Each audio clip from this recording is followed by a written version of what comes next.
ಗುಂಪ ಆನೆಗುಂದಿ ಮತ್ತು ಎರಡೋಣ ಗ್ರಾಮದ ಎಲ್ಲ ಶಿಕ್ಷಣ ಪ್ರೇಮಿಗಳೇ, ಹಳೆಯ ವಿದ್ಯಾರ್ಥಿಗಳೇ, ಗ್ರಾಮಸ್ಥರೇ ಹಾಗೂ SDMC ಅಧ್ಯಕ್ಷರೇ, ಜನಪ್ರತಿನಿಧಿಗಳೇ ಮತ್ತು ವೇದಿಕೆ ಮೇಲೆ ಇರುವಂತಹ ಪೂಜ್ಯರೇ, ಬಹಳ ಮುಖ್ಯವಾಗಿ ನಾನು ನೆನಪಿಸಿಕೊಳ್ಳಬೇಕಾದಂಥದ್ದು ವಿಜಯ್ ಕುಮಾರ್ ಸರ್ ಅವರ ತಂದೆಯವರಾದಂತಹ ಶ್ರೀನಿವಾಸ ಮೂರ್ತಿ ಹೊಸಮನಿ ಅವರೇ, ಈ ಕಾರ್ಯಕ್ರಮದ ಕೇಂದ್ರ ಬಿಂದುಗಳಾದಂತಹ ವಿಜಯ್ ಕುಮಾರ್ ಸರ್ ದಂಪತಿಗಳೇ ಹಾಗೂ ನನ್ನನ್ನು ಇಲ್ಲಿಗೆ ಕರೆಸಿಕೊಂಡಂತಹ ಈ ಗ್ರಂಥ ಬಿಡುಗಡೆಗೆ ಅವಕಾಶವನ್ನು ಮಾಡಿಕೊಟ್ಟಂತಹ ಸಹೋದರ ಭೀಮೇಶ್ ಎರಡೋಣಿ ಅವರೇ ಹಾಗೂ ವೇದಿಕೆ ಮುಂಭಾಗದಲ್ಲಿರುವಂತಹ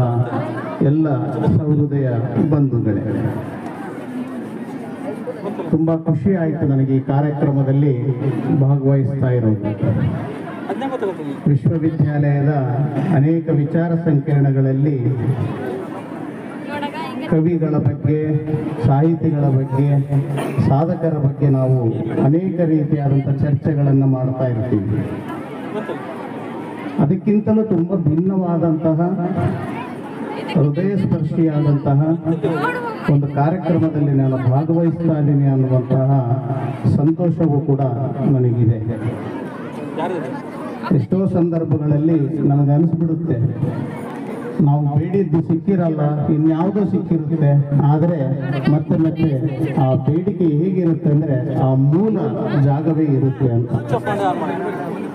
ನನಗೆ ಈ ಕಾರ್ಯಕ್ರಮ, ಈ ಮೆರವಣಿಗೆ, ಈ ಕುಣಿತ ಇವನ್ನೆಲ್ಲ ನೋಡಿದಾಗ ವಿಜಯ್ ಕುಮಾರ್ ಸರ್ ಅವರ ಹೆತ್ತವರಿಗೆ ಆದಂತಹ ಸಂತೋಷವನ್ನು ನಾನು ನೆನಪಿಸ್ಕೊಳ್ತಾ ಇದ್ದೆ. ಸಾಮಾನ್ಯನಾಗಿ ನಾನು ಆ ಮೆರವಣಿಗೆಯನ್ನು ನೋಡ್ತಾ ಇದ್ದೆ, ನಾನು ದೂರದಿಂದ ನೋಡ್ತಾ ಇದ್ದೆ. ಭೀಮೇಶ್ ಹೇಳಿದ ಹೊರಗಡೆ ಹೋಗಿ ಕೂಡ್ರಿ ಸರ್ ಅಂತಂದ್ರು ಕೂಡ ನಾನು ಕೂಡಕ್ಕೆ ಇಷ್ಟಪಡಲಿಲ್ಲ. ಇವತ್ತು ವ್ಯವಸ್ಥೆ ಹೇಗಾಗಿದೆ ಅನ್ನೋದು ನಮಗೆ ಗೊತ್ತಿದೆ. ಈ ನೆಲಕ್ಕೆ, ಈ ನುಡಿಗೆ, ಈ ನಡೆಗೆ ಏನನ್ನೂ ಕೊಡಲಾರದಂಥವರು ಮೆರವಣಿಗೆಗಳನ್ನು ಮಾಡಿಕೊಳ್ತಾ ಇದ್ದಾರೆ.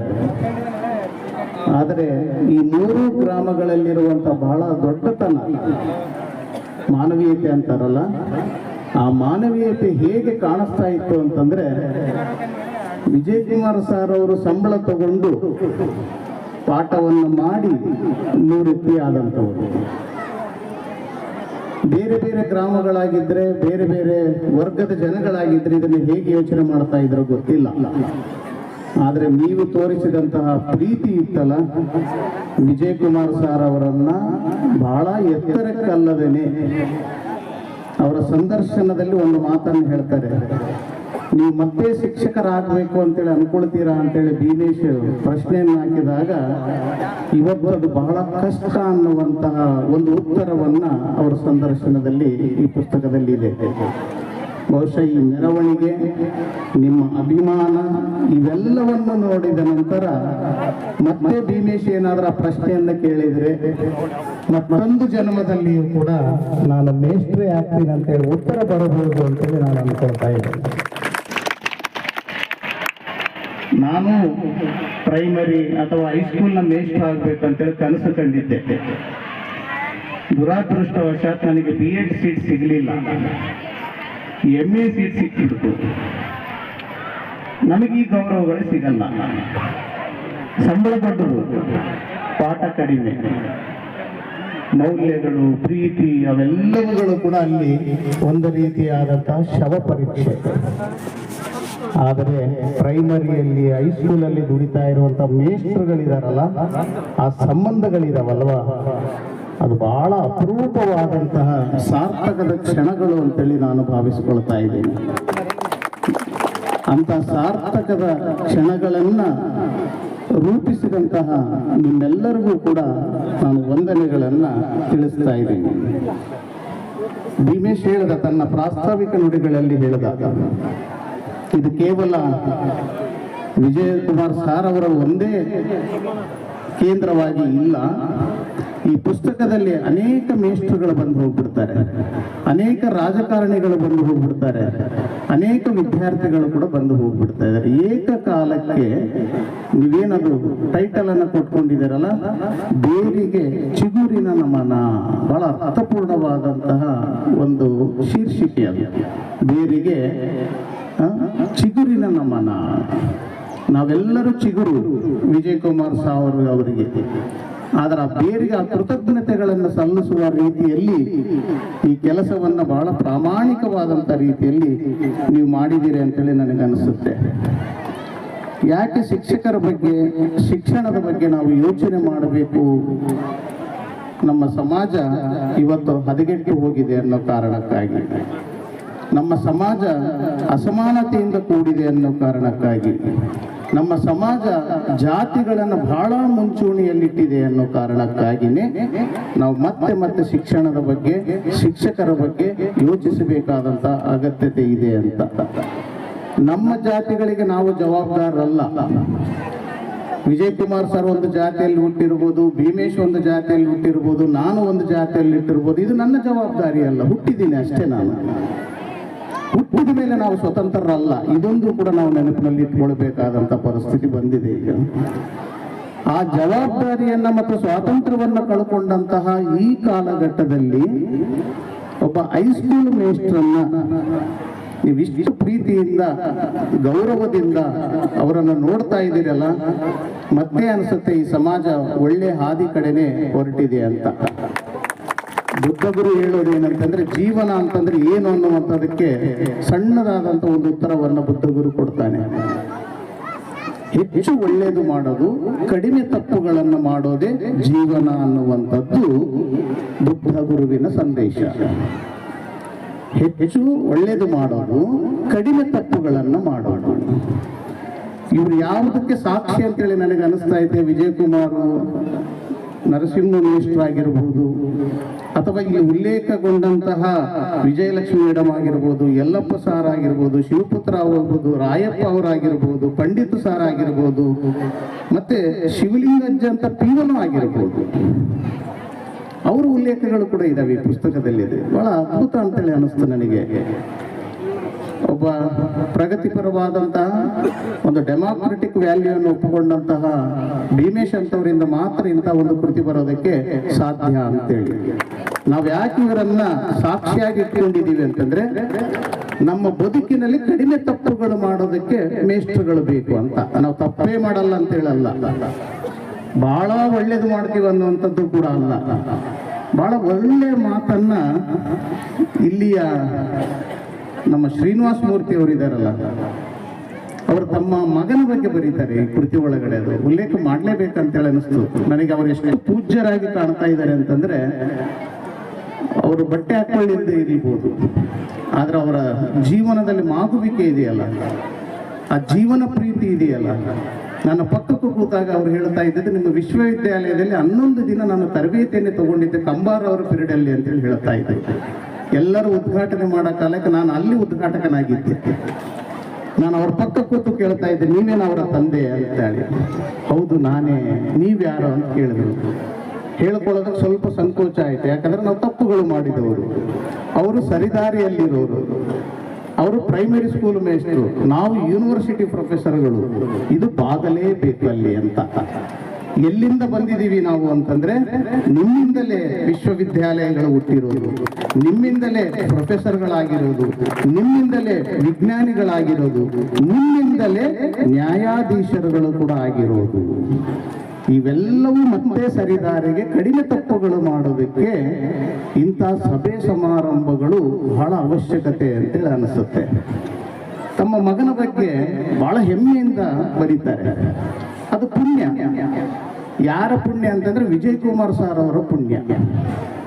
ಸ್ವತಃ ತಂದೆಯಿಂದ ಒಂದು ಲೇಖನವನ್ನು ಬರೆಸಿಕೊಳ್ಳೋದಿದೆಯಲ್ಲ, ಇಷ್ಟೆಲ್ಲ ಸಾಧನೆಯ ಗೌರವವನ್ನ ಕಣ್ತುಂಬ ತೋರಿಸೋದಕ್ಕೆ ಅವ್ರಿಗೆ ಸಾಧ್ಯವಾಯ್ತಲ್ಲ. ನಾನು ಯೂನಿವರ್ಸಿಟಿಗೆ ಬಂದಿದ್ದೇನೆ, ನನ್ನ ತಾಯಿ ಇಲ್ಲ, ನನ್ನ ತಂದೆ ಇಲ್ಲ, ಯಾರು ನೋಡಬೇಕು ನನ್ನ ಸಾಧನೆಯನ್ನ? ಅತ್ಯಂತ ಕಡುಬಡತನದಿಂದ ಬಂದಂಥವನು ನಾನು. ನನ್ನ ತಂದೆಯ ಸಂಬಳ 3,000, ನನ್ನ ಸಂಬಳ 3 ಲಕ್ಷ. ಆ ನೋವಿದೆಯಲ್ಲ ನನಗೆ, ನನ್ನ ಮಗಳಿಗಿಲ್ಲ ಅಲ್ಲ, ನನ್ನ ಕುಟುಂಬದವರಿಗಿಲ್ಲ ಆ ನೋವುಗಳು. ಯಾಕಂದ್ರೆ ನಾನು ಮಾತ್ರ ಆ 3,000ದಲ್ಲಿ ಬೆಳೆದಂಥವನೇ ಹೊರತು ನನ್ನ ಕುಟುಂಬ ಇವತ್ತೆಲ್ಲವೂ ಕೂಡ AC ಕಾರಲ್ಲಿ ಅಡ್ಡಾಡ್ತಾ ಇರ್ತದೆ. ಆದ್ರೆ ನನಗೆ ಮತ್ತೆ ಮತ್ತೆ ನೆನಪಾಗೋದು ನನ್ನ ತಂದೆನೇ. ಯಾರು ನೋಡಬೇಕಾಗಿತ್ತಲ್ಲ ಅವರೇ ಇಲ್ಲವಲ್ಲ ಅನ್ನುವಂಥ ಬಹಳ ದೊಡ್ಡ ದುಃಖ ನಮಗೆ ಕಾಡ್ತಾನೆ ಇರ್ತದೆ. ಆದ್ರೆ ಎಷ್ಟು ಪುಣ್ಯವಂತರು ವಿಜಯ್ ಕುಮಾರ್ ಸರ್ ಅಂತಂದ್ರೆ ಆ ದುಃಖ ಅವರಿಗಿಲ್ಲ. ಆದ್ರೆ ತಾಯಿ ಇರಬೇಕಾಗಿತ್ತು, ಭಾರತ ಮಾತಾ. ಎಷ್ಟು ಅದ್ಭುತವಾದಂತ ಹೆಸರು ಅಂತಂದ್ರೆ ಭಾರತ ಮಾತಾ. ಅವ್ರು ಹೇಳ್ತಾರೆ, ನನ್ನ ತಾಯಿ ಎಲ್ಲೆಲ್ಲಿ ನೆನಪಾಗ್ತಾಳೆ ಅಂದ್ರೆ ರಾಷ್ಟ್ರ ದಿನಾಚರಣೆಗಳನ್ನು ಮಾಡ್ತೀವಲ್ಲ ನಾವು, ರಾಷ್ಟ್ರ ಹಬ್ಬಗಳನ್ನು ಮಾಡ್ತೀವಲ್ಲ, ಅವಾಗ ಎಲ್ಲರೂ ಕೂಡ ಜೈ ಭಾರತ ಮಾತಾ ಕಿ ಅಂದಾಗೆಲ್ಲ ನನ್ನ ತಾಯಿ ನೆನಪಾಗ್ತಾಳೆ ನನಗೆ ಅಂತ, ನನ್ನ ತಾಯಿ ನೆನಪಾಗ್ತಾಳೆ ಅಂತ. ಹೀಗಾಗಿ ಸರ್, ನೀವು ಪುಣ್ಯವಂತರು, ನೀವು ಬಹಳ ಪುಣ್ಯವಂತರಂತೇಳಿ ನನಗೆ ಅನಿಸುತ್ತೆ. ಪ್ರತಿ ಕ್ಷಣವೂ ಕೂಡ ನನ್ನ ಮಗಳಿಗೆ ನಾನು ಒಂದೊಂದು ಹೇಳಕಾಲಕ್ಕೂ ನನ್ನ ತಾಯಿನ ಹೇಳ್ತೇನೆ, ನನ್ನ ತಂದೆಯನ್ನು ಹೇಳ್ತೇನೆ. ಯಾಕಂದ್ರೆ ನನ್ನ ಬೇರು ಅದು, ನನ್ನ ಮಗಳ ಬೇರು ನಾನು. ಏನು ಹೇಳ್ಬೋದಕ್ಕೆ? ಯಾವ ಅನುಭವಗಳು ಇಲ್ಲ, ಯಾವ ಅನುಭವಗಳು ನಮ್ಮ ಮಕ್ಕಳಿಗೆ ನಾವು ಕೊಡೋದಕ್ಕೆ ಸಾಧ್ಯವಾಗಲಿಲ್ಲ. ಎಷ್ಟಂದ್ರೆ ಕಂಫರ್ಟ್ ಝೋನಲ್ಲಿ ಅವರನ್ನು ನಾವು ಬೆಳೆಸ್ಬಿಟ್ಟಿದ್ದೀವಿ. ಈಗ ಭೀಮೇಶ್ 2ನೇಯಲ್ಲಿ ಬೆಳೆದಿದ್ದಾನೆ, ಮಗ ಎಲ್ಲಿ ಬೆಳೀತಾ ಇದ್ದಾನೆ? UGC ಸ್ಕೇಲ್ ಒಳಗೆ ಬೆಳೀತಾ ಇದ್ದಾನೆ. ಮಗನಿಗೆ ನಾವೇನು ಕೊಡೋಕೆ ಸಾಧ್ಯ ಇಲ್ಲ. ಹೀಗಾಗಿ ಬಡತನದಲ್ಲಿ ಯಾರು ಬೆಳೆದಿದ್ದಾರಲ್ಲ ಅವರೇ ಶ್ರೀಮಂತರು, ಅವರೇ ಪುಣ್ಯವಂತರು. ಅದೇ ನಿಜವಾದಂಥ ಶಕ್ತಿ, ಅದೇ ನಿಜವಾದಂಥ ರಾಷ್ಟ್ರ ಅನ್ನುವಂಥ ನಂಬಿಕೆಯನ್ನ ನಾನು ಇಟ್ಟುಕೊಂಡಂಥವನು. ರೇಖೆಯ ಬಗ್ಗೆ ಇವರಿಗೆ ನಂಬಿಕೆ ಇದೆ. ಆ ರೇಖೆ ಅನ್ನುವಂಥದ್ದು ಒಂದು ಫಿಲಾಸಫಿ ಇದೆ, ಅದರದೇ ಆದಂಥ ಒಂದು ವಿಧಾನ ಇದೆ. ಆ ರೇಖೆ ಪಿತಾಮಹ ಡಾಕ್ಟರ್ ಮಿಖ್ಯಾವ್ನ 5 ಅಂಶಗಳನ್ನ ನಮಗೆ ಮೆನ್ಷನ್ ಮಾಡ್ತಾರೆ ಈ ಕೃತಿ ಒಳಗಡೆ. ಬಹಳ ಇಂಪಾರ್ಟೆಂಟ್ ಆದಂಥದ್ದು. ನಮಗೆ ಸ್ವಲ್ಪ ಸಮಯ ತಗೊಂಡ್ರು ಕೂಡ ದಯವಿಟ್ಟು ನೀವು ಅವಕಾಶ ಕೊಡಲೇಬೇಕು. ಇಂಥವ್ರ ಬಗ್ಗೆ ನಾವು ಹೆಚ್ಚು ಮಾತಾಡಿದಷ್ಟು ನಾವು ಮನುಷ್ಯರಾಗ್ತೀವಿ ಅನ್ನೋ ಕಾರಣಕ್ಕಾಗಿ ಒಂದು 5 ನಿಮಿಷ ಎಕ್ಸ್ಟ್ರಾ ತಗೊಳ್ತೀನಿ ನಾನು ಅಷ್ಟೇ. ಆ ರೇಖೆ ಪಿತಾಮಹ ಡಾಕ್ಟರ್ ಮಿಖ್ಯಾವ್ ಹೇಳಿದಂಥ ಪಂಚತತ್ವಗಳನ್ನ ಶ್ರೀನಿವಾಸ ಮೂರ್ತಿ ಅಜ್ಜವರು ನಮಗೆ ಕೊಟ್ಟಿದ್ದಾರೆ. ಅದು ಎಷ್ಟು ನಮಗೆ ರಿಲೆವೆಂಟ್ ಆಗ್ತದೆ, ಎಷ್ಟು ನಮ್ಮ ಜೀವನದಲ್ಲಿ ಅಳವಡಿಸಿಕೊಳ್ಬೇಕಂದ್ರೆ, ಒಂದನೇದು, ನಾನು ಈ ದಿನದ ಮಟ್ಟಿಗೆ ಕೋಪಿಸಿಕೊಳ್ಳುವುದಿಲ್ಲ. ಇದು ಮೊದಲನೆಯ ತತ್ವ. 2ನೇ ತತ್ವ, ನಾನು ಈ ದಿನದ ಮಟ್ಟಿಗೆ ಚಿಂತಿಸುವುದಿಲ್ಲ. 3ನೇ ತತ್ವ, ನಾನು ಈ ದಿನದ ಮಟ್ಟಿಗೆ ನನ್ನ ಕೆಲಸವನ್ನು ಪ್ರಾಮಾಣಿಕತೆಯಿಂದ ಮಾಡುತ್ತೇನೆ. 4ನೇದು, ನಾನು ಈ ದಿನದ ಮಟ್ಟಿಗೆ ದೇವರು ನನಗೆ ಏನನ್ನು ದಯಪಾಲಿಸಿದ್ದಾನೋ ಅದಕ್ಕೆ ಧನ್ಯವಾದಗಳನ್ನು ಅರ್ಪಿಸುತ್ತೇನೆ. 5ನೇದು, ನಾನು ಈ ದಿನದ ಮಟ್ಟಿಗೆ ನನ್ನ ಹೆತ್ತವರನ್ನ, ಗುರು ಹಿರಿಯರನ್ನ ಗೌರವಿಸುತ್ತೇನೆ ಮತ್ತು ನೆರೆಹೊರೆಯವರೊಂದಿಗೆ ಪ್ರೀತಿಯಿಂದ ವರ್ತಿಸುತ್ತೇನೆ. ಎಲ್ಲಾ ಕಡೆ ಇರೋದು ಈ ದಿನ, ಈ ದಿನ, ಈ ದಿನ, ಈ ದಿನ. ಅಂದ್ರೆ ಆ ಫಿಲಾಸಫರ್ ಹೇಳ್ತಾ ಇರೋದೇನೆಂದ್ರೆ, ವರ್ತಮಾನದಲ್ಲಿ ನೀನು ಪ್ರಾಮಾಣಿಕನಾಗಿರು. ಭೂತಕಾಲದಲ್ಲಿ ಅಲ್ಲ, ಭವಿಷ್ಯ ಕಾಲದಲ್ಲಿ ಅಲ್ಲ, ವರ್ತಮಾನ. ನೀನು ಈ ಕ್ಷಣದಲ್ಲಿ ಬದುಕ್ತಾ ಇದೆಯಲ್ಲ. ಇದು ಬುದ್ಧ ಗುರು ಕೂಡ ಹೇಳಿದ್ದನ್ನೇ. ಬುದ್ಧ ಪದೇ ಪದೇ ಹೇಳ್ತಾ ಇರೋದು, ನೀನು ಭೂತಕ್ಕೆ ಹೋಗುವ ಭವಿಷ್ಯಕ್ಕೂ ಹೋಗುವ ಅವಶ್ಯಕತೆ ಇಲ್ಲ, ವರ್ತಮಾನದಲ್ಲಿ ಜೀವಿಸಿದರೆ ನಿಮಗೆ ದುಃಖದಿಂದ ನಿವಾರಣೆಯಾಗ್ತದೆ. ದುಃಖ ನಿವಾರಣೆ ಹೇಗೆ? ಆಸೆಯೇ ದುಃಖಕ್ಕೆ ಮೂಲ ಅಂತೇಳಿ ಬುದ್ಧ ಹೇಳಿಲ್ಲ, ಎಲ್ಲಿಯೂ ಹೇಳಿಲ್ಲ. ಅವನು ಹೇಳಿದಂತ ತತ್ವ ಏನು ಅಂತಂದ್ರೆ, ಜಗತ್ತಿನಲ್ಲಿ ದುಃಖವಿದೆ, ದುಃಖಕ್ಕೆ ಕಾರಣಗಳಿವೆ, ಅದಕ್ಕೆ ಪರಿಹಾರವಿದೆ ಅಂತೇಳಿ ಬುದ್ಧ ಹೇಳಿದ್ದಾನೆ. ಎಲ್ಲಾ ಕಡೆನೂ ದುಃಖ ಇದೆ. ರಾಜನಿಂದ ಹಿಡಿದು ದುಡಿಯುವ ವರ್ಗದವರು ಎಲ್ಲರಿಗೂ ದುಃಖ ಇದೆ. ಮತ್ತೆ ಅದಕ್ಕೆ ಕಾರಣಗಳಿದಾವೆ ಅಂತ. ನಮ್ಮ ಮಕ್ಕಳಿನ ಮೇಲಿನ ಮೋಹದಿಂದಲ್ಲ ನನಗೆ ದುಃಖ ಆಗೋದು, ನನ್ನ ಹೆಂಡತಿಯ ಮೇಲಿನ ಮೋಹದಿಂದಲ್ಲ ನನಗೆ ದುಃಖ ಆಗೋದು, ಹೆಂಡತಿಗೆ ಗಂಡನ ಮೇಲಿನ ಮೋಹದಿಂದಲ್ಲ ದುಃಖ ಆಗೋದು. ಇದು ಕಾರಣ. ಮತ್ತೆ ಇದಕ್ಕೆ ಪರಿಹಾರ ಇದೆ. ಯಾವುದು? ಅಷ್ಟಾಂಗ ಮಾರ್ಗಗಳು ಅನ್ನುವಂಥದ್ದನ್ನ ಬುದ್ಧ ಗುರು ಹೇಳ್ತಾನೆ. ಯಾವ ಫಿಲಾಸಫಿ ವಿಜಯ್ ಕುಮಾರ್ ಸರ್ ಅವರನ್ನ ಇಷ್ಟು ದೊಡ್ಡ ಎತ್ತರಕ್ಕೆ ತೆಗೆದುಕೊಂಡು ಹೋಯ್ತಂದ್ರೆ, ಅವರ ತಂದೆಯ ಫಿಲಾಸಫಿ ಏನಿದೆಯಲ್ಲ, ಮೃತ್ಯುಂಜಯ ಅಂತೇಳಿ ಒಂದು ಸಣ್ಣ ಟೈಟಲ್ ಒಳಗಡೆ ಬರೀತಾರೆ. 1.5 ವರ್ಷದ ಮಗು ವಿಜಯ್ ಕುಮಾರ್ ಸರ್ ಒಂದು ಸೀಸದ ಕಡ್ಡಿಯನ್ನ ಕಸ್ಕೊಂಡಿದ್ದಕ್ಕೆ 10 ಜೀವ ಹೋಗ್ಬಿಟ್ಟಿರ್ತದೆ. ಅದು ಪವಾಡ ಅದು ಅಂತ ಹೇಳ್ತಾರೆ ಅವ್ರ ತಂದೆಯವರು.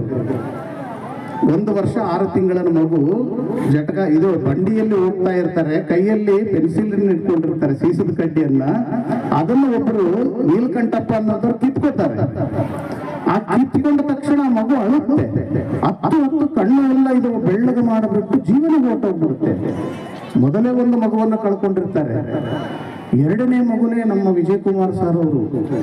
ಒಂದು ಪೆನ್ಸಿಲ್, ಒಂದು ಸೀಸದ ಕಡ್ಡಿ ಅವ್ರಿಗೆ ಎಷ್ಟು ಆವತ್ತಿನ ದಿನದಲ್ಲೇ ಅದನ್ನು ಬಿಗಿಯಾಗಿ ಹಿಡಿದಿದ್ರು. ಅದನ್ನು ಕಸ್ಕೊಂಡ ಕಾರಣಕ್ಕಾಗಿ ಜೀವನೇ ಹೋಗ್ಬಿಟ್ಟಿರ್ತದೆ. ಆಮೇಲೆ ಬಂಡಿಯಲ್ಲೇನೆ ಮಗುವನ್ನ ತೆಗೆದುಕೊಂಡು ಬರ್ತಾರೆ. ಅವರು ಊರಿಗೆ 3 ಕಿಲೋಮೀಟರ್ ಹೇಗೆ ಹೊತ್ಕೊಂಡು ಬಂದಿರ್ಬೋದು ಆ ಮಗುವನ್ನ. ಶ್ರೀನಿವಾಸ ಮೂರ್ತಿ ಅವರು ಯಾಕೆ ಪೂಜ್ಯರು ಅಂತೇಳಿ ನಾನು ಕರಿತೀನಿ ಅಂದ್ರೆ, ಅವರ ಅನುಭವಗಳು, ಅವರ ಮಾಗುವಿಕೆ ಈ ಜಗತ್ತಿಗೆ ಬಹಳ ಅವಶ್ಯಕತೆ ಇದೆ ಅಂತ. ದಿನವೂ ನಾವು ಅವರಿಂದ ಎಲ್ಲವನ್ನು ಕಲಿಯೋಕ್ಕೆ ಸಾಧ್ಯತೆ ಇದೆ. ಪವಾಡ ರೀತಿಯಲ್ಲಿ ಬಂಡಿಯಿಂದ ಕೆಳಗಿಳಿದು ತಾಯಿ ಕೈಯಾಗಿ ಕೊಟ್ಟಿದ್ದೇನೆ, ಅದು ಅವ್ವ ಅವ್ವ ಅಂತೇಳಿ ಅಳೋಕ್ ಶುರು ಮಾಡಿಬಿಡುತ್ತೆ. 2-3 ತಾಸು ಆಗ್ಬಿಟ್ಟಿರುತ್ತೆ. ಸತ್ತದ ಇನ್ನೇನು ಮಣ್ಣು ಮಾಡಕ್ಕೆ ಊರಿಗೆ ಹೋಗೋಣ, ಇಲ್ಲೇ ಮಣ್ಣು ಮಾಡೋದು ಬೇಡ ಅಂತೇಳಿ ಕರ್ಕೊಂಡು ಹೋದಂತ ಸಂದರ್ಭದಲ್ಲಿ ಆ ಮಗುವಿಗೆ ಜೀವ ಬಂದಿರೋದು ನಿಜಕ್ಕೂ ಕೂಡ ಅದು ಪವಾಡ ಅನಿಸ್ಬಿಡ್ತದೆ. ಇಡೀ ಮನೆ ತುಂಬಾ ಹಬ್ಬ. ಅಂತ ಹಬ್ಬವನ್ನ ಮತ್ತೆ 2 ಓಣಿ ಇವತ್ತು ಕಾಣ್ತಾ ಇದೆ ಅಂತ. ಅವರು ಮೃತ್ಯುಂಜಯ ಅಂತೇಳಿ ಯಾವ ಕಾರಣಕ್ಕಾಗಿ ನೀವೆಲ್ಲ ಮಾಡಬೇಕಾಗಿದೆ. ವಿಜಯ್ ಕುಮಾರ್ ಸರ್ ಅಷ್ಟು ಸುಲಭವಾಗಿ ಹೋಗಕ್ಕೆ ಈ ಜಗತ್ತು, ಈ ನೆಲ ಬಿಡಲ್ಲ, ಯಾರನ್ನೂ ಬಿಟ್ಟಿಲ್ಲ. ಈ ಕಾಲ ಹೇಗಿರುತ್ತೆ ಅಂದ್ರೆ ತನ್ನಗೆ ತಾನು ಏನು ಬೇಕು ಅದನ್ನೆಲ್ಲ ತಗೊಂಡೇ ಬಿಡುತ್ತೆ. ಅದು ಅವಶ್ಯಕತೆ ಇಟ್ಕೊಳ್ತದೆ, ಅವಶ್ಯಕತೆ ಇಲ್ಲ ಅಂದ್ರೆ ಕಳಿಸ್ಬಿಡ್ತದೆ. ಯಾಕೆ ಶ್ರೀನಿವಾಸ ಮೂರ್ತಿ ಅವರು 91 ವರ್ಷವಾದರೂ ಇದ್ದಾರೆ ಅಂದ್ರೆ ಇನ್ನೂ ನಿಮ್ಮ ಕೊಡುಗೆ ಇದೆ. ಇಲ್ಲಿ ನೀವು ಇನ್ನೂ ದುಡಿಬೇಕಾಗಿದೆ. ಇನ್ನೂ ಕಾಲ ನಿಮಗೆ ಕೂಲಿ ಕೊಡ್ತಾನೆ ಹೋಗುತ್ತೆ. ನಾವೆಲ್ಲ ಕೂಲಿಕಾರರು. ಆ ಕೂಲಿಯನ್ನು ನಾವು ತಗೊಳ್ಬೇಕು, ಅದಕ್ಕೆ ತಕ್ಕಂತೆ ದುಡಿಯಬೇಕಾದಂಥದ್ದು. ಇಂಥ ಬಹಳ ದೊಡ್ಡ ಫಿಲಾಸಫಿಕಲ್ ಆದಂತಹ ಮಾತುಗಳನ್ನ ಈ ಕೃತಿ ನಮಗೆ ಕೊಟ್ಬಿಡುತ್ತೆ. ಅವರ ತಮ್ಮನಿಗೆ ಇವರಾಗುವಂಥದ್ದು ಒಬ್ಬ ವಿಲನ್ ಆಗ್ತಾರೆ. ಸುಬ್ರಹ್ಮಣ್ಯ ಅವ್ರ ತಮ್ಮ, ಅವರ ಒಂದು ಲೇಖನ ಇದೆ. ಅಣ್ಣ ಹೇಗೆ ಪನಿಷ್ಮೆಂಟ್ ಮಾಡ್ತಾ ಇದ್ದ, ನನ್ನನ್ನ ವಿಲನ್ ಆಗಿ ಕಾಣ್ತಾ ಇದ್ದ ಅವತ್ತಿನ ದಿನ.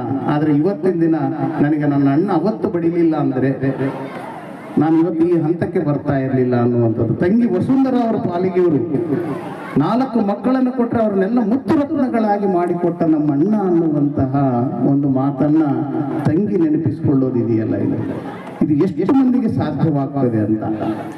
ಇವತ್ತು ಕುಟುಂಬಗಳು ವಿಘಟನೆಗೊಳಗಾಗ್ತಾ ಇದ್ದಾವೆ, ಶಿಥಿಲಗೊಳ್ತಾ ಇದ್ದಾವೆ. ಜಾಯಿಂಟ್ ಫ್ಯಾಮಿಲಿಗಳಂದ್ರೆ ಮ್ಯೂಸಿಯಂ ಆದಂತ ರೀತಿಯಲ್ಲಿ ನೋಡ್ತಾ ಇದ್ದೀವಿ ನಾವು. ಮ್ಯೂಸಿಯಂ ಒಳಗಡೆ ಹೇಗೆ ನೋಡ್ತೀವಲ್ಲ ವಸ್ತುಗಳನ್ನ, ಆ ರೀತಿಯಾಗಿ ಜಾಯಿಂಟ್ ಫ್ಯಾಮಿಲಿನ ಇನ್ನೂ ನಿಮ್ಮದು ನಿಬ್ಬೆರಗಾಗ್ತಾ ಇದ್ವಿ ನಾವು. ಆದ್ರೆ ಇವರನ್ನ ನೆನೆಸಲಾರ ಎಲ್ಲಾ ವಿದ್ಯಾರ್ಥಿಗಳು ಕೂಡ ಮೇಡಮ್ ಅವ್ರನ್ನ ತುಂಬಾ ನೆನೆಸಿದ್ದಾರೆ. ಮನೆಗೆ ಹೋದಾಗೆಲ್ಲ ಅವರು ಉಪ್ಪಿಟ್ಟು ಮಾಡಾಕಿದ್ದು, ಟೀ ಮಾಡಾಕಿದ್ದು, ಊಟ ಕೊಟ್ಟಿದ್ದು, ಎಷ್ಟು ಸಲಹೆಯಿಂದ ವಿದ್ಯಾರ್ಥಿಗಳನ್ನ ಒಳಗಡೆ ಬಿಟ್ಟುಕೊಂಡಿದ್ದು, ಇವೆಲ್ಲ ಕಥನಗಳು, ಇವೆಲ್ಲ ಕೂಡ ನೆರೇಟಿವ್. ಆ ನೆರೇಷನ್ಗಳನ್ನೆಲ್ಲವೂ ಕೂಡ ಬಹಳ ಅದ್ಭುತವಾದಂತಹ ರೀತಿಯಲ್ಲಿ ಇದೆ ಅಂತ. ಎಷ್ಟು ಸೂಕ್ಷ್ಮವಾದಂತಹ ವ್ಯಕ್ತಿ ವಿಜಯ್ ಕುಮಾರ್ ಸಾರು ಪ್ರಾಧ್ಯಾಪಕರಾಗಿದ್ದಾಗ ಅಂತಂದ್ರೆ, ಶೈಲಜಾ ನಾಯಕ್ ಅನ್ನುವಂಥ ಒಂದು ಲೇಖನದಲ್ಲಿ ಉಲ್ಲೇಖ ಮಾಡ್ತಾರೆ. ಊರಲ್ಲಿ ಒಂದು ಗಲಾಟೆ ಆಗಿರ್ತದೆ, ಕ್ರಿಕೆಟ್ ಮ್ಯಾಚ್ ಸಂಬಂಧ ದೊಡ್ಡದಾದಂತ ಒಂದು ಗಲಾಟೆ ಆಗಿರ್ತದೆ. ಪೊಲೀಸರು ಲಾಠಿ ಚಾರ್ಜ್ ಮಾಡಿರ್ತಾರೆ. ಅಲ್ಲಿ ಇರುವಂತ ಗಂಡಸರನ್ನೆಲ್ಲನೂ ಕೂಡ ಈ ಮೇಡಮ್ ಅವರು ಅಲ್ಲಿ ಇರೋ ಕಾರಣಕ್ಕೆ ಕೇಳ್ತಾರೆ, ಇವ್ರು ನಿಮ್ಗೆ ಪರಿಚಯನಾ ಅಂತ ಕೇಳ್ತಾರೆ. ಆದ್ರೆ ಮೇಡಮ್ ಅವ್ರು ಏನ್ ಹೇಳ್ಬಿಡ್ತಾರೆ ಅಂದ್ರೆ, ನನಗೆ ಪರಿಚಯ ಇಲ್ಲ ಅವರು ಅಂದ್ಬಿಡ್ತಾರೆ.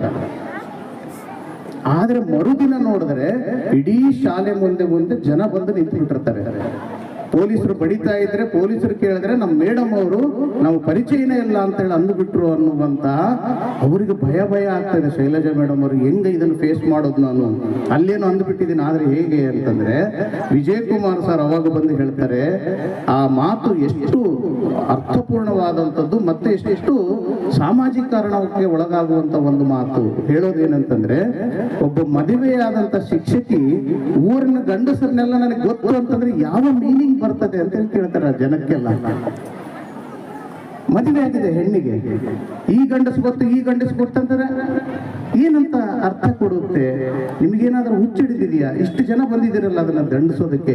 ಇದೊಂದು ಮಾತು ಶೈಲಜಾ ಮೇಡಮ್ ಅವರಲ್ಲಿ ಎಷ್ಟು ಗಾಢವಾದಂತ ಪ್ರಭಾವವನ್ನು ಮಾಡುತ್ತದೆ ಅಂದ್ರೆ, ಅಲ್ಲಿವರೆಗೂ ಕೆಲವೊಂದು ಅವರಿಬ್ಬರ ನಡುವೆ ಏನೋ ನಿಯಮಗಳಲ್ಲಿ ತಿಕ್ಕಾಟಗಳಿರ್ತವೆ, ಆದ್ರೆ ಹೇಳ್ತಾರೆ ಅವರು ಇಷ್ಟು ದೊಡ್ಡದಾದಂತಹ ಮನುಷ್ಯ ನಮ್ಮ ವಿಜಯ್ ಕುಮಾರ್ ಸರ್ ಅವರು.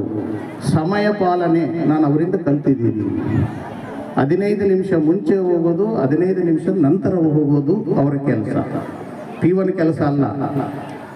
ವಿಜಯ್ ಕುಮಾರ್ ಸರ್ ಅವರು ಮಾಡ್ತಾ ಇದ್ದೀವಿ. ಯಾವತ್ತಿಗೂ ಕೂಡ ಕ್ಲಾಸ್ಗಳಿಗೆ ಅವರು ಶಾಲೆಗೆ ಅರ್ಧ ತಾಸು ಮುಂಚೆ ಹೋಗಿದ್ದಾರೆ, ಅರ್ಧ ತಾಸು ನಂತರ ಬರ್ತಾರೆ. ಇಷ್ಟು ಪ್ರಾಮಾಣಿಕವಾದಂತಹ ರೀತಿಯಲ್ಲಿ ಅವರ ಕೆಲಸಗಳನ್ನು ಮಾಡಿದಕ್ಕಾಗಿನೇ ಇವತ್ತಿಷ್ಟು ದೊಡ್ಡದಾದಂತಹ ರೀತಿಯಲ್ಲಿದೆ. ಅವರ ಮಾನವೀಯತೆಗೆ ರಾಘವೇಂದ್ರ ಕಂಠಿ ಅನ್ನುವಂಥವರ ಲೇಖನದಲ್ಲಿ ಉಲ್ಲೇಖ ಆಗ್ತದೆ. ಅವರಿಗೆ ಬೆನ್ನು ನೋವು ಬಂದಾಗ ಅವರು ಚಿಕಿತ್ಸೆಗಾಗಿ ಒಳಬಳ್ಳಾರಿಗೆ ಓಡಾಡ್ತಿರ್ತಾರೆ 40-50 ಕಿಲೋಮೀಟರ್ಗಳು. ಅವರ ಚಿಕಿತ್ಸೆಗಾಗಿ ಆಕ್ಯುಪೇಷನ್ ಅಂತಹ ಒಂದು ಚಿಕಿತ್ಸಾವನ್ನ ವಿಧಾನವನ್ನು ಇವರು ಕಲ್ತು ಬಿಡ್ತಾರೆ. ಯಾಕಂದ್ರೆ ನನ್ನ ಕಲಿಗೆ ಇಷ್ಟು ನೋವು ಆಗ್ತಾ ಇದೆ, ಅದರಿಂದ ನಾನೇ ಯಾಕೆ ಮಾಡಬಾರ್ದಂತ ಅನೇಕ ಪುಸ್ತಕಗಳನ್ನು ತಗೊಂಡು ಅದನ್ನು ಓದಿಬಿಟ್ಟು ಟ್ರೀಟ್ಮೆಂಟ್ ಅನ್ನು ಕೊಡೋದಕ್ಕೆ ಇವರೇ ಶುರು ಮಾಡುವಂತ ಬಹಳ ದೊಡ್ಡದಾದಂತಹ ವೈದ್ಯಕೀಯ ಗುಣವೂ ಕೂಡ ಇಲ್ಲಿ ನಾವು ಕಾಣೋದಕ್ಕೆ ಸಾಧ್ಯವಾಗ್ತದೆ ಅಂತದ್ದು. ಬಸವರಾಜ್ ಅನ್ನುವಂಥವ್ರೊಬ್ರು ಬರೀತಾರೆ, ನಮಗೆ ಕಾಪಿ ಮಾಡಿದ್ದಕ್ಕೆ ಅವ್ರಿಗೆ ಬಡದಿತ್ತು, ಅದೊಂದೇ ಉಲ್ಲೇಖ ಸಿಗೋದಿಲ್ಲ. ಇನ್ನೆಲ್ಲಾ ಕಡೆನೂ ನಗುಮುಖದ ವಿಜಯ್ ಕುಮಾರ್, ಸೌಮ್ಯ ವಿಜಯ್ ಕುಮಾರ್, ಬಹಳ ಮೃದು ಸ್ವಭಾವದ ವಿಜಯ್ ಕುಮಾರ್ ಸರ್ ಅನ್ನುವಂಥದ್ದು ಎಲ್ಲಾ ಕಡೆನೂ ಇದೆ. ಆದ್ರೆ ಇದೊಂದು ಲೇಖನದಲ್ಲಿ ಎಕ್ಸಾಮ್ ಒಳಗಡೆ ಕಾಪಿ ಹೊಡೆದಿದ್ದನ್ನು ನೋಡ್ಬಿಟ್ಟಿರ್ತಾರೆ. ಆ ನೋಡಿದಕ್ಕೆ ಅವನು ಬಡದಿದ್ದನ್ನು ಅವನು ಎಷ್ಟು ಚೆನ್ನಾಗಿ ಇದ್ರೊಳಗಡೆ ಹೇಳ್ತಾರೆ ಅಂದ್ರೆ, ಅವತ್ತ ಏನಾದ್ರೂ ಬಡಿಲಿಲ್ಲ ಅಂತಿದ್ರೆ ನಾನು ಇವತ್ತು ಈ ಮನುಷ್ಯನಾಗಿ ಇರೋದಕ್ಕೆ ಸಾಧ್ಯವಾಗ್ತಾ ಇಲ್ಲ ಅಂತ. ಮತ್ತೊಬ್ರು ಕೂಡ ಹೇಳುವಂಥದ್ದು ಏನಂತಂದ್ರೆ, ಬಹುಶಃ ಶಾಲೆಗಳಲ್ಲಿ ಏನು ನಮ್ಮನ್ನ ಬಡಿದು ನಮ್ಮನ್ನ ಮನುಷ್ಯರನ್ನಾಗಿ ಮಾಡಿದ್ರು ಅವರೆಲ್ಲರೂ ಕೂಡ ಒಳ್ಳೆ ಹಾದಿಯನ್ನ ಕಟ್ಕೊಂಡಿದ್ದಾರೆ. ಎಲ್ಲಿ ಬಡತ ತಿಂದಿಲ್ಲಲ್ಲ, ಅವರು ಎಲ್ಲಿ ಬಡತಗಳು ತಿಂತಾ ಇದ್ದಾರೆ ಅಂದ್ರೆ ಪೊಲೀಸ್ ಸ್ಟೇಷನ್ ಆಗ ಅನ್ನುವಂಥ ಒಂದು ಲೇಖನ ಇದೆ. ಅಲ್ಲಿ ಬಡದಿದ್ರೆ ಪೊಲೀಸ್ ಸ್ಟೇಷನ್ ಬಡತ ತಿಂತಿದ್ದಿಲ್ಲ, ಇಲ್ಲಿ ಲಾಠಿಗಳ ಕೆಲಸ ಇರ್ತಿದ್ದಿಲ್ಲ, ಅಲ್ಲಿ ಕೆಲಸ ಇಲ್ಲ, ಹೀಗಾಗಿ ಇಲ್ಲಿ ಕೆಲಸ ಇದೆ ಅನ್ನುವಂಥದ್ದು ವಿಜಯ್ ಕುಮಾರ್ ಸರ್ ಅವರು ಹೇಗೆ ನೋಡಿದೆ ಜಗತ್ತು ಅನ್ನೋದಕ್ಕೆ ಇದು ಬಹಳ ಮುಖ್ಯವಾದಂತ ಅಂಶವಾಗಿ ನನಗೆ ಕಾಣಿಸ್ತದೆ ಅನ್ನುವಂಥದ್ದು. ಮಲ್ಲಿಕಾರ್ಜುನ ತೋಂಡಿಹಾಳ ಅನ್ನುವಂಥವ್ರು ಒಂದು ಬಹಳ ಅದ್ಭುತವಾದಂತ ಒಂದು ಲೇಖನ ಅದು. ಅಲ್ಲಿ ಹೇಳ್ತಾರೆ, ಹೇಗೆ ಬಂದೀವಿ ನಾವು ಈ ಹಳ್ಳಿಗೆ, ಯಾವ ರೀತಿ ನಮ್ಮನ್ನ ಈ ಹಳ್ಳಿ ಹೈಸ್ಕೂಲು ರಿಸೀವ್ ಮಾಡ್ಕೊಳ್ತು ಅನ್ನುವಂಥದ್ದನ್ನ ಅವರು ಹೇಳ್ತಾರೆ. ಅವ್ರ ಮಾತುಗಳಲ್ಲಿ ನಾನು ಹೇಳಬೇಕಂತೇಳಿ ಅನಿಸ್ತದೆ. ಸಣ್ಣ ವಯಸ್ಸಿಗೆ ಅಕ್ಷರಕ್ಕಾಗಿ ಊರು ಬಿಟ್ಟು ಪರ ಊರಿಗೆ ಬಂದವರು, ಹಿಂದುಳಿದ ಇಲಾಖೆಯ ದತ್ತು ಪುತ್ರರು, ಅಪ್ಪವ್ವನ 2 ಇಂಚಿನ ಫೋಟೋವನ್ನು ಟ್ರಂಕಿನಲ್ಲಿಟ್ಟು ಊರು ನೆನಪಾದಾಗೊಮ್ಮೆ ಮಾರಿ ಸಪ್ಪಗೆ ಮಾಡಿ ಇಡೀ ದಿನ ಗೋಡೆ ನೋಡಿದವರು, ಅವ್ವ ಕೊಟ್ಟ 8 ಆಣೆಯನ್ನು ಕಳೆದುಕೊಂಡು ಹೋರಾಡಿ ಅತ್ತವರು, ನಮಗೆ ನಾವೇ ಸಮಾಧಾನ ಮಾಡಿಕೊಂಡವರು, ಇಂತಿಪ್ಪ ಹಾಸ್ಟೆಲ್ ಹುಡುಗರಾದ ನಮ್ಮ ಮೇಲೆ ವಿಶೇಷ ಕಾಳಜಿ ಹೊಂದಿದ ಶಿಕ್ಷಕರು ಯಾರಾದರೂ ಇದ್ದರೆ ಅದು ವಿಜಯ್ ಕುಮಾರ್ ಸರ್. ಒಂದ್ಸಲ ಹೋಮ್ವರ್ಕ್ ಮಾಡದೆ ಸ್ಕೂಲಿಗೆ ಹೋಗಿದ್ದನ್ನು ನೆನಪಿಸ್ಕೊಳ್ತಾರೆ. ಇವರು ಹಾಸ್ಟೆಲಿಂದ ಹೋಗೋದು, ತಕ್ಷಣ ಹೋಮ್ವರ್ಕ್ ಚೆಕ್ ಮಾಡೋದು ಇಲ್ಲವೇ ಇಲ್ಲ, ಎಲ್ಲರ ಕೈ ಹಿಡಿದು ನಿಂದಿರ್ರಿ ಅಂತೇಳಿ ಒಂದೊಂದು ಬೆತ್ತದ ಏಟನ್ನ ಕೊಡ್ತಾ ಹೇಳ್ತಾರೆ. ನಿಮಗೆ ಸಿಹಿ ತಿಂಡಿ ಬೇಕೆ, ನಿಮಗೆ ಬಾಳೆಹಣ್ಣು ಬೇಕೆ, ನಿಮಗೆ ತತ್ತಿ ಬೇಕೆ, ನಿಮಗೆ ಇಡ್ಲಿ ಬೇಕೆ, ನಿಮಗೆ ಸಾಂಬಾರು ಬೇಕೆ, ಜಿಲೇಬಿ ಬೇಕೆ, ಕೇಸರಿ ಬಾತ್ ಬೇಕೆ. ಇಷ್ಟೆಲ್ಲ ಫೆಸಿಲಿಟೀಸ್ ಅನ್ನು ಕೊಟ್ಟಂತ ಒಂದು ಹಾಸ್ಟೆಲ್ ಅಲ್ಲಿ ನೀವು ಮಾಡ್ತಿರೋ ಕೆಲಸವಾದ್ರೆ ಏನು? ಇದೇ ಜಿಲೇಬಿ ತಗೊಳ್ಬೇಕು. ಅವತ್ತು ಏನಾದರೂ ನನ್ನನ್ನು ಹೊಡೆದಿರ್ಲಿಲ್ಲ ಅಂದಿದ್ರೆ ನಾನು ಇವತ್ತು ಈ ರೀತಿಯಾದಂಥ ದೊಡ್ಡ ವ್ಯಕ್ತಿಯಾಗಿ ಒಂದು ಇನ್ಸ್ಟಿಟ್ಯೂಷನ್ ಹೆಡ್ ಆಗಿ ನಾನು ಕೆಲಸ ಮಾಡೋದಕ್ಕೆ ಸಾಧ್ಯವಾಗ್ತಾ ಇಲ್ಲ. ಇನ್ನೊಂದು ಗುಣನೂ ಕೂಡ ವಿಜಯ್ ಕುಮಾರ್ ಸರ್ ಅಲ್ಲಿ ಇದೆ ಅಂತ ತಮ್ಮ ವಿದ್ಯಾರ್ಥಿಗಳು ಹೇಳ್ತಾರೆ. ಬಡದಿದ್ದು ಒಂದು ಕಡೆ ಆಯ್ತು, ಇನ್ನೊಂದು ಕಡೆ ಮೌನ ವಹಿಸೋದಂತೆ. ಮೋಸ್ಟ್ಲಿ ಮೇಡಮ್ ಅವ್ರಿಗೆ ಗೊತ್ತಿರ್ತದೆ ಅವ್ರ ಮೌನ ಎಂತದ್ದು ಭೀಕರವಾಗಿರ್ತದೆ. ಯಾಕಂದ್ರೆ ಈ ಮೇಸ್ಟ್ರುಗಳು ಮೊದಲ ಪ್ರಯೋಗ ಎಲ್ಲಿ ಮಾಡ್ತಾರಂದ್ರೆ ಮನೆಯಾಗೆ ಮಾಡೋದು. ಅದಕ್ಕೆ ಭೀಮೇಶ ನೆಕ್ಸ್ಟ್ ಎಡಿಷನ್ ಒಳಗಡೆ ನೀನು ಅಕ್ಕವ್ರದ್ದು ನೀನು ಇಂಟ್ರೂ ಮಾಡು. ವಿಜಯ್ ಕುಮಾರ್ ಸರ್ದು ಈ ಸಂಪುಟದಲ್ಲಿ ಬಂದಿದೆ, ಮುಂದಿನ ಸಂಪುಟದಲ್ಲಿ ಶ್ರೀದೇವ ಅಕ್ಕವ್ರದ್ದು ಮಾಡಿದ್ರೆ ಹೇಗಿದ್ದಾರೆ ಅನ್ನೋಂಥದ್ದು ಇನ್ನೊಂದು ಇದೆ. ಕುವೆಂಪುವನ್ನ ಅವರ ಹೆಂಡತಿ ಮೂಲಕ ನೋಡೋದು, ಮಕ್ಕಳ ಮೂಲಕ ನೋಡೋದು ಬೇರೆ ದೃಷ್ಟಿಕೋನ. ನಮಗೆಲ್ಲವೂ ಒಂದು ರೀತಿಯಿಂದ ಕಾಣಕ್ ಸಾಧ್ಯನೇ ಇಲ್ಲ. ಹೆಣ್ಣಿನ ದೃಷ್ಟಿಕೋನ ಇದೆಯಲ್ಲ, ಅದು ಇವತ್ತಿನವರೆಗೂ ದಾಖಲಾಗಿರೋದು. ಆ ದಾಖಲು ಮಾಡುವಂತ ಕೆಲಸವೂ ಕೂಡ ನಮಗಾಗಬೇಕು ಅನ್ನುವಂಥದ್ದು. ಇಂಥ ಅಪರೂಪದ ವಿಷಯಗಳನ್ನ ವಿಜಯ್ ಕುಮಾರ್ ಸರ್ ಅವರ ಈ ಕೃತಿ ನಮಗೆ ಕಟ್ಟಿಕೊಡ್ತದೆ ಅನ್ನುವಂಥದ್ದು. ಒಂದು ಹಾಡು ಕೂಡ ತುಂಬಾ ಸುಂದರವಾಗಿ ಆಡ್ತಾ ಇದ್ರು ಅಂತೇಳಿ ಇಲ್ಲಿ ಉಲ್ಲೇಖ ಇದೆ. ದುರ್ಗಮ್ಮ ಕುಂಟೋಜಿ ಅವರು ಲೇಖನದಲ್ಲಿ ಅದು ಮೆನ್ಷನ್ ಆಗುತ್ತೆ. ಮೈಸೂರು ಮುದುಕ, ಮುದುಕನ ಹೆಂಡತಿ, ಹೆಂಡತಿಯ ತಮ್ಮ, ತಮ್ಮನ ಅಮ್ಮ, ಅಮ್ಮನ ಮಗಳು, ಮಗಳ ಗಂಡ, ಗಂಡನ ನಾಯಿ, ನಾಯಿಯ ಬಾಲ ಜಾತ್ರೆಗೆ ಹೋಗಿತ್ತು. ಇದನ್ನ ಅವ್ರು ಎಲ್ಲಿ ಟೂರ್ಗೆ ಹೋದ್ರು, ಎಲ್ಲಿಗೆ ಹೋದ್ರು ಕೂಡ ಇದು ತುಂಬಾ ರೈಮಿಂಗ್ ಆಗಿದೆ. ಒಳ್ಳೆ ಮಕ್ಕಳ ಸಾಹಿತಿ ಕೂಡ ಆಗ್ಬೋದಾಗಿತ್ತು ಅಂತೇಳಿ ಅನಿಸ್ತದೆ. ನೋಡಿ, ಅದು ಮೈಸೂರು ಮುದುಕ, ಮುದುಕನ ಹೆಂಡತಿ, ಹೆಂಡತಿಯ ತಮ್ಮ, ತಮ್ಮನ ಅಮ್ಮ, ಅಮ್ಮನ ಮಗಳು, ಮಗಳ ಗಂಡ, ಗಂಡನ ನಾಯಿ, ನಾಯಿಯ ಬಾಲ ಜಾತ್ರೆಗೆ ಹೊರಟಿತ್ತು ಅಂತ. ಅದನ್ನ ಭೀಮೇಶ್ ಕೂಡ ತಮ್ಮ ಇಂಟರ್ವ್ಯೂ ಒಳಗಡೆ ಕೇಳ್ತಾರೆ, ಇದು ತುಂಬಾ ಹಾಡ್ತಾ ಇದ್ರಂತಲ್ಲ. ಹೌದು, ಯಾಕೆ ಮಕ್ಕಳನ್ನು ಉತ್ಸಾಹ ಮಾಡೋ ಸಲುವಾಗಿ ನಾನು ಇದನ್ನ ಆಡ್ತಾ ಇದ್ದೆ. ಈ ದುರ್ಗವ್ವ ಹೇಳುವಂಥದ್ದು ಏನಂತಂದ್ರೆ, ಇಲ್ಲಿ ಪ್ರತಿ ಬೆಳೆ ಬಂದಾಗ ನಮ್ಮೂರಾಗ ಜಾಸ್ತಿ ಯಾರಿಗೆ ಕೊಡ್ತಾರೆ, ಮೊದಲ ಬೆಳೆ ಯಾರಿಗೆ ಕೊಡ್ತಾರೆ ಅಂತಂದ್ರೆ 500ಕ್ಕೆ ಕೊಡ್ತಾರೆ. ಆದ್ರೆ ನನ್ನ ತಂದೆ ಯಾರಿಗೆ ಕೊಡ್ತಾ ಇದ್ರು ಅಂತಂದ್ರೆ ವೈದ್ಯರಿಗೆ ಕೊಡ್ತಿದ್ರು ಮತ್ತು ಶಿಕ್ಷಕರಿಗೆ ಕೊಡ್ತಾ ಇದ್ರು. ನಮ್ಮ ಲಂಕೇಶ್ ಒಂದು ಮಾತನ್ನು ಹೇಳ್ತಾನೆ, ಡಾಕ್ಟ್ರು ಮತ್ತು ಶಿಕ್ಷಕರು ಇವರಿಬ್ಬರು ಏನಾದರೂ ಭ್ರಷ್ಟಗೊಂಡು ಬಿಟ್ರೆ ಈ ಸಮಾಜವನ್ನ ಎಂದಿಗೂ ಕೂಡ ಸುಧಾರಿಸಕ್ಕೆ ಸಾಧ್ಯನೇ ಇಲ್ಲ ಅಂತ. ವೈದ್ಯ ಮತ್ತು ಡಾಕ್ಟರು. ನನಗೆ ನಮ್ಮ ಭೀಮೇಶ್ ಅವರ ತಂದೆ ಎಷ್ಟು ಎಜುಕೇಟೆಡ್ ಆಗಿದ್ರು ಅಂತೇಳಿ ಅನಿಸ್ತಾ ಇದೆ. ಭೀಮೇಶ್ ಅವರ ತಂಗಿ ಅಂತ ನಾನು ಕೇಳಿದೆ ಆಗ್ಲೇ, ಯಾರು ಈ ದುರ್ಗವ್ವ ಕುಂಟೋಜಿ ಅಂತ ಕೇಳಿದೆ ನಾನು. ಭೀಮೇಶ್ ಹೇಳಿದ್ರಿಲ್ಲ, ನನ್ನ ಸಹೋದರಿ ಅಂತೇಳಿ. ಅವರ ತಂದೆಗೆ ಎಷ್ಟು ಒಂದು ಪ್ರಗತಿಪರವಾದಂತ ಆಲೋಚನೆ ಇತ್ತು ನೋಡಿ. ಅವರಿಬ್ಬರು ಆಯ್ಕೆ ಮಾಡ್ಕೊಂಡಿದ್ದು ವೈದ್ಯರನ್ನು ಮತ್ತು ಶಿಕ್ಷಕರಿಗೆ ಮೊದಲ ಬೆಳೆ, ಆಮೇಲೆ ಮನೆಯವರು ಯೂಸ್ ಮಾಡಬೇಕು. 500 ಬದಲಾಗಿ ಅಂತಹ ಶಿಕ್ಷಕರಿದ್ದಲ್ಲಿ ಕೊಡ್ತದೆ ಈ ಸೊಸೈಟಿ. ಇಲ್ಲದಿದ್ರೆ ಎಲ್ಲ ಕಂಡ ಶಿಕ್ಷಕರಿಗೆ ಆ ಗೌರವವನ್ನ ಸಲ್ಲಿಸುವಷ್ಟು ದಡ್ಡತನ ಈ ಸಮಾಜ ಎಂದಿಗೂ ಕೂಡ ನಮಗೆ ತೋರಿಸಿಲ್ಲ ಅನ್ನುವಂಥದ್ದು. ಅದಕ್ಕೆ ನನಗೆ ಅನಿಸ್ತಾ ಇರೋದು, ಇವರೆಲ್ಲರ ಮಾತುಗಳನ್ನು ಕೇಳಿದ ನಂತರ ಬಹಳ ದೊಡ್ಡದಾದಂತಹ ಮಾನವೀಯತೆಯನ್ನು ನೀವು ಹಂಚಿದ್ದೀರಿ. ಶಿಕ್ಷಕರಿಗೆ 2 ಮಕ್ಕಳು ಇರ್ತಾರೆ ಅಂದ್ರೆ ಸಂಖ್ಯಾತ್ಮಕವಾಗಿ ಎಲ್ಲ ಹೇಳ್ತಿರೋದು. ಭೌತಿಕ ಆಸ್ತಿಗೆ ವಾರಸುದಾರರು ನಾವು ಹಡದಂತ ಮಕ್ಕಳು. ಈ ಹೊಲ, ಆ ಮನೆ, ಆ ಬಂಗಾರ, ಇದಕ್ಕೆ ಆಸ್ತಿವಂತರು ಬೇರೆ ಇದ್ದಾರೆ. ಭೌತಿಕ ಆಸ್ತಿ ಇದೆ ನನಗೆ. ನಾನು ಕನ್ನಡ ಮೇಷ್ಟ್ರು, ನನ್ನ ಮಗಳು ಸೈನ್ಸ್ಗೆ ಹೋಗ್ಬಿಟ್ಟಿದ್ದಾಳೆ. ನಾನು ಪಂಪನನ್ನು ಯಾರಿಗೆ ಕೊಡ್ಲಿ? ಬಸವಣ್ಣನ ವಚನಗಳನ್ನು ಯಾರಿಗೆ ತಲುಪಿಸ್ಲಿ? ಕಡ್ಕೋಳು ಮಡಿವಾಳಪ್ಪನ ಬಗ್ಗೆ ನಾನು ಯಾರಿಗೆ ಹೇಳಿ? ಕೇಳಲ್ಲ. ಎಷ್ಟು ಹೂವು ಅಂತಾಳೆ, ನನಗೆ ಬರಲ್ಲ. ನೀರಿಂದು, ರಸಾಯನದ್ದು ಇವೆಲ್ಲ ನಮಗ್ ಬರಲ್ಲ. ನಾವು ಹೇಳಿದ್ದು ನಮ್ಮ ಮಕ್ಕಳಿಗೆ ಅರ್ಥ ಆಗಲ್ಲ. ಮತ್ತೆ ಈ ಆಸ್ತಿಯನ್ನು ನಾವು ಯಾರಿಗೆ ಹಂಚಬೇಕು? ನಮ್ಮ ವಿದ್ಯಾರ್ಥಿಗಳಿಗೆ ಹಂಚಬೇಕು. ಈ ಕಾರಣಕ್ಕಾಗಿ ಒಂದು ಮಾನಸಿಕವಾದಂಥ ಸಂತಾನ ಇದೆ, ಒಂದು ಭೌತಿಕವಾದಂಥ ಒಂದು ಸಂತಾನ ಪ್ರತಿಯೊಬ್ಬ ಶಿಕ್ಷಕರಿಗೂ ಇರುತ್ತದೆ. ಯಾವಾಗ ಅಂದ್ರೆ ಅದು ಪ್ರಾಮಾಣಿಕವಾಗಿ ನೀವು ಪಾಠವನ್ನು ಮಾಡಿದಾಗ ಮಾತ್ರ ಅದು 2 ಸಂತತಿಗಳಿರ್ತವೆ, ಇಲ್ಲಾಂದ್ರೆ ಒಂದೇ ಸಂತತಿ ಇರ್ತದೆ. ಹೀಗಾಗಿ ವಿಜಯ್ ಕುಮಾರ್ ಅವರ 2ನೇ ಸಂತತಿ ಅವರು ಮಾತನಾಡಿರೋದು ಇದನ್ನ. ನೇರವಾಗಿ ಏನನ್ನೂ ಆಸ್ತಿ ಕೊಟ್ಟಿಲ್ಲ ಅವರು, ಆದ್ರೆ ಅವರನ್ನ ದೇವರು ಅಂತಂದಿದ್ದಾರೆ. ಒಬ್ಬ ಹುಡುಗಿದು ಬಹಳ ಇಂಟ್ರೆಸ್ಟಿಂಗ್ ಆದಂತದ್ದು ಇದೆ. ಕೇಳ್ತಾರೆ, ಮದುವೆ ಆದ ತಕ್ಷಣ ಗಂಡ ಕೇಳ್ತಾನೆ, ಏನು ನಿನಗೆ ಕೊಡುಗೆಯಾಗಿ ಕೊಡ್ಲಿ ನಾನು ಅಂತೇಳಿ ಕೇಳಿದಾಗ ಆ ಹುಡುಗಿ ಡಿಮ್ಯಾಂಡ್ ಏನಂತಂದ್ರೆ, ವಿಜಯ್ ಕುಮಾರ್ ಸಾರ್ನ ನಮ್ಮ ಮದುವೆ ಕರ್ಕೊಂಡು ಬರ್ಬೇಕು ಅಂತ. ನೋಡಿ, ಇಂಥವ್ರು ಇದಾರಲ್ವಾ. ಪಾಪ ಅವರು ಹೋಗ್ತಾನೆ, ಗಂಡ ಎಷ್ಟು ಪ್ರೀತಿ ಆ ವ್ಯಕ್ತಿಯನ್ನು ನೋಡ್ಬೇಕು ಅನಿಸ್ತತೆ. ಹೆಂಡತಿಯ ಮಾತನ್ನ ಅಷ್ಟು ತಾಜ್ ಮಹಲ್ ಕೇಳಿಲ್ಲ ಹುಡುಗಿ.